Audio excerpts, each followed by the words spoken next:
So today's video mga Kops, tuturuan ko kayo paano i-register ang SIM nyo ngayong December 27, 2022 ay yun na nga ay ang panahon kung kailan i-register na natin ang ating mga SIM card. So panoorin nyo ito mga Kops.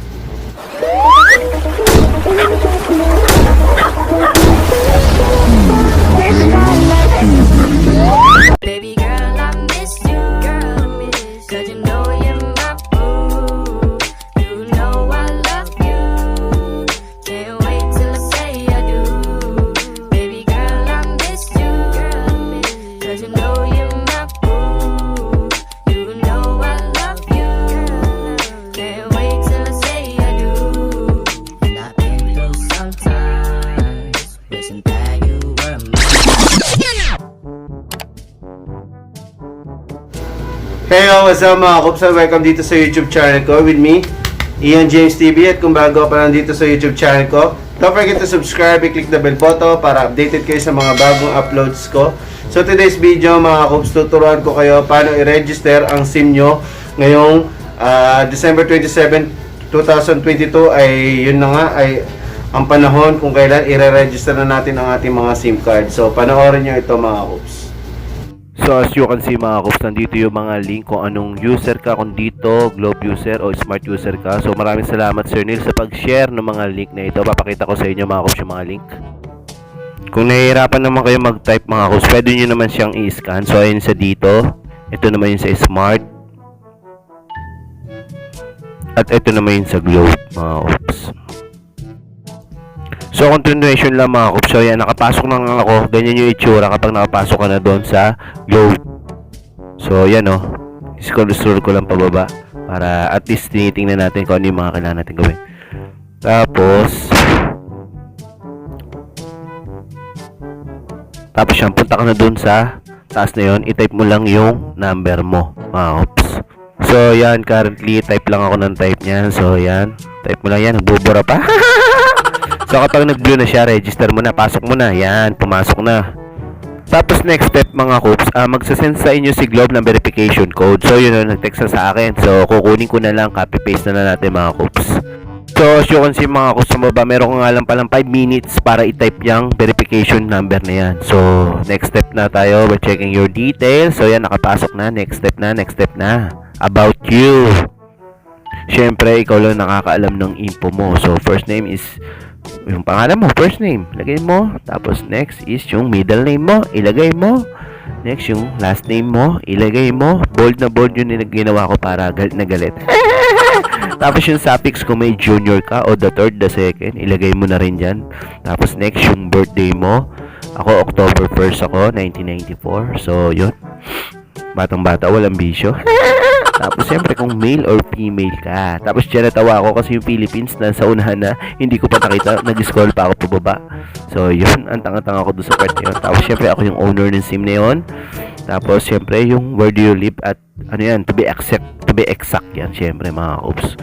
Unang-una yung number ng bahay nyo. So baba pala yung street yan. Dyan natin ilalagay yung street natin kung saan tayo nakatira.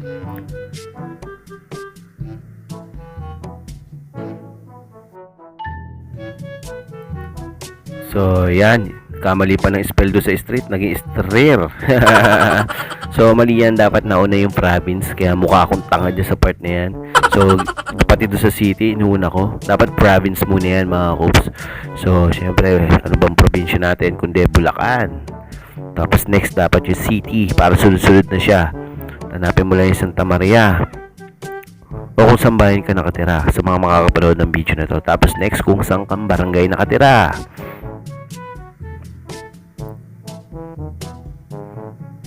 Gabriel, you know, yan. Tapos syempre dapat alam mo yung zip code nyo. O next, check, next. Yan na. Syempre to verify your identity, kailangan mo mag-send ng ID. So ako namili ako kung ano yung send ko, kundi driver's license. So tapos ito-type mo rin yung driver's license number mo mga Kops. So yun, currently tinatype ko na nga yung driver's license number ko dyan mga Kops. So yan, stay tuned tayo mga Kops.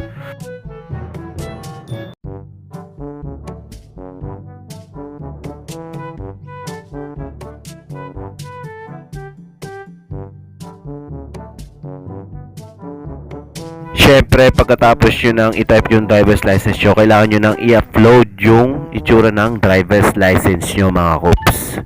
As a proof na ikaw talaga yung nandun sa driver's license na isasend mo. So, dapat 2 MB lang ang size ng picture na i-upload mo, yung driver's license na i-upload mo, kung anumang government ID ang i-upload mo, dapat 2 MB lang. Yan, katulad yan, nag-error ako. So, ang ginawa ko ay nag-picture ako muli gamit ang aking camera, o kaya i-screenshot nyo na mga kops para madali lang makapasok. Gawa ko nga pala mga kops, in-resize ko yung kuha ng aking camera. So, para yung mix mo ID lang talaga yung kukunan mo. So, yan, in-upload ko na siya mga kops. So, i-upload ko na pala. So, yan, punta sa gallery. Tapos, yan, nasa yung license. So, yan, currently uploading. Uploading, wait nyo lang. Pasok!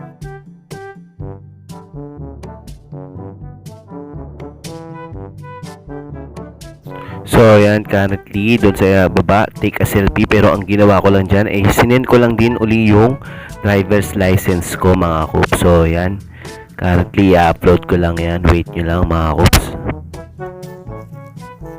So, yan. Punta sa documents. Nasaan ba yun?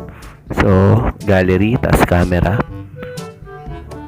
Ito yun, driver's license. Yan, uploading. So, yung pasok. So, dahil nakapasok na, i-next na lang natin mga kops. So, yan, in-next ko na yan. Wait nyo lang. Yan na, in-next ko na.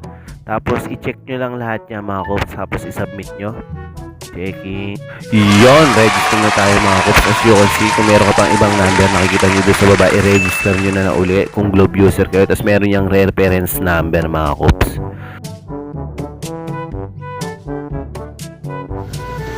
So yun na nga mga kops, nakita nyo naman kung paano ko ginawa yung pag-rehistro sa aking sariling SIM card. So ano pang hinihintay nyo, huwag nyo na patagalin. Oo, meron tayong 180 days para i-register ang ating mga SIM card mga kops. So kung ayaw mo wala ang naman ng Gcash mo at Paymaya mo, i-register mo na yung SIM card mo kasi sobrang mahalaga yan para rin hindi tayo ma-scam o mabudol pa ng kahit sinong number.